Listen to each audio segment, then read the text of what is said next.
అసలు విషయాలు మనకు అర్థమవుతాయి. మన మెదడులోనికి చొప్పింపబడినవి, మనకు తోసినవి, మన ఇంటర్ప్రిటేషన్ మన వాక్యానికి ఇస్తే చాలా తప్పులు దొల్లుతాయి. అందుకే మనకు తోసింది మనం బోధించకూడదు, మనకు అనిపించింది మనం చేయకూడదు. ఇప్పుడు December 1 క్రిస్మస్ స్టార్ట్ అవుతుంది. అర్థవంతమైన ఆరాధన జరుగుతాయి ఇప్పుడు? జరగు. ఓ క్రమానుగతమైన ఆరాధన జరుగుతాయి ఇప్పుడు? జరగు. మరి ఎలా ఆరాధిస్తున్నారు? వాళ్ళకు తోసినట్టు ఆరాధించి ఇది దేవునికి నచ్చిన ఆరాధనే అనుకుంటారు.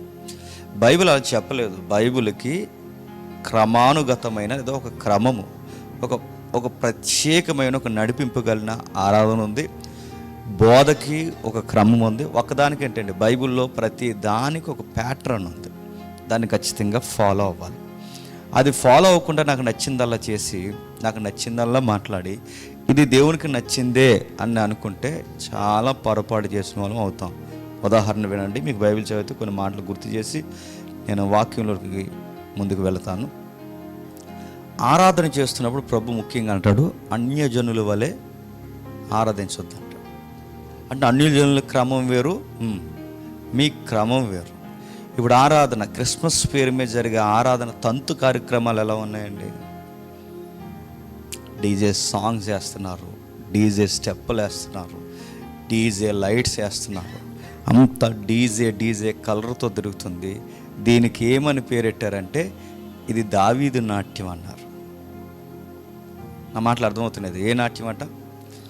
దావీదు నాట్యమే. మీరు గమనించండి, దావీదు నాట్యము కూడా క్రమముగా డ్యాన్స్ అంటే దావీదు స్తుతి గీతాలు, దావీదు యొక్క ఆరాధన కూడా క్రమంగా లేనందుకు వజ్జా చచ్చిపోయాడు. ఆ విషయం ఎప్పుడైనా చదివారా? క్రమం పాటించకపోతే ఒక యవనస్తుడు చనిపోయాడు. మీ ఇష్టం వచ్చినట్టు తందనాలు ఆడి, మీ ఇష్టం వచ్చినట్టు ఎగిరి, ఇప్పుడు చిన్నపిల్లలు డ్యాన్స్ చేశారంటే ఒక ముద్దు ఉంది, వాళ్ళు వేసే పాట కూడా ఒక అర్థం ఉంటే ఇంకా ముద్దు ఉంది. సుఖపుట్టింది అని నువ్వేసి, ఆ పెద్ద పిల్లేసి, చిన్నపిల్లేసి, ఇవన్నీ వేసి అడుగుతున్నాను. ఇది ఒక సిస్టమేటిక్, ఇది అన్యజనులు ఎగిరే విధానం కాదు ఇది. అందుకే క్రమం ఉండాలి. క్రమం అంటే మళ్ళీ క్రమం ప్రకారం డ్యాన్స్ చేయమని కాదు నా ఉద్దేశం.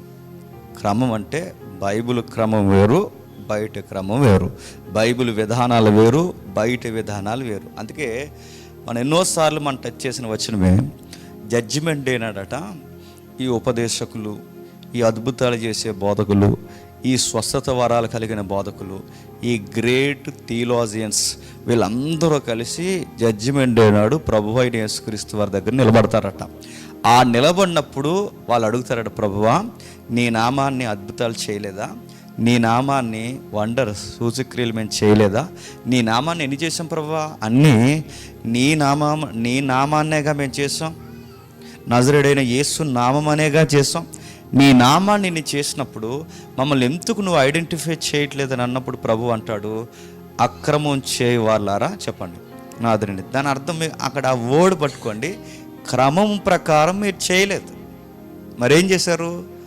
అక్రమం అంటే దేవుడి పేరు మీదే చేస్తాం, అన్నీ దేవుడి పేరు మీద జరిగిస్తాం.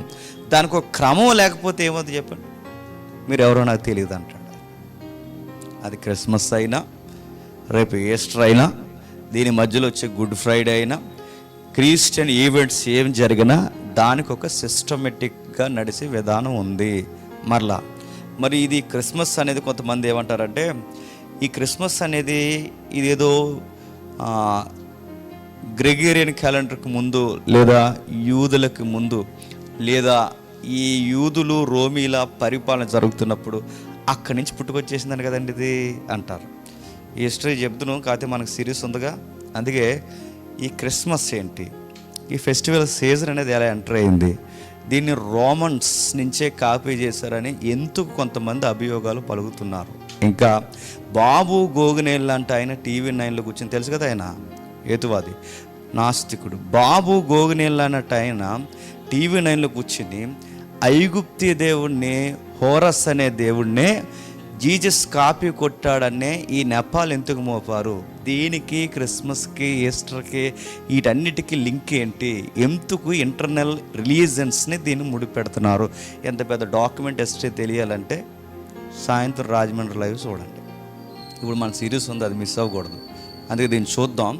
వీలైతే ఈరోజు సాయంత్రం నెక్స్ట్ వీక్ ఈ క్రిస్మస్ కూర్చే దాని హిస్టరీ మూలాలు ఏంటో హిస్టారికల్ ఎవిడెన్స్తో మనం మాట్లాడతాం. వీలైతే వినండి, ఎందుకంటే ఇవి తెలియాలి నెక్స్ట్ జనరేషన్కి. కొంతమంది తయారవుతున్నారు యూట్యూబుల్లో, తయారయ్యి మీ క్రిస్మస్ మీది కాదు, మీది అది కాదు అని కొంతమంది ఈ బొక్కుల డాటలు కూడా తయారవుతున్నారు. మీరు చూస్తున్నారు లేదా? బొక్కులు అంటే ఎముకలు అని మీరు సీరియస్గా చూడకుండా నైఫ్. అలాంటి వాళ్ళు అందరూ తయారయ్యి వీళ్ళందరూ పెద్ద కోరస్ అలాగా, సైరస్ ఇలాగా ఇవన్నీ మాట్లాడతాం. మన వాళ్ళకి ఆ 4 ముక్కలు హిస్టరీ మాట్లాడేసరికి మన వాళ్ళు అనుకుంటున్నారు బైబుల్ నిజంగానే కాపీ చేసిందంటావా అని ఫీలింగ్లోకి వస్తారు. అందుకే ఇవన్నీ తెలియాలంటే కాస్త చరిత్ర వినండి, అవుట్లైన్స్ మాత్రం వినండి. సరే.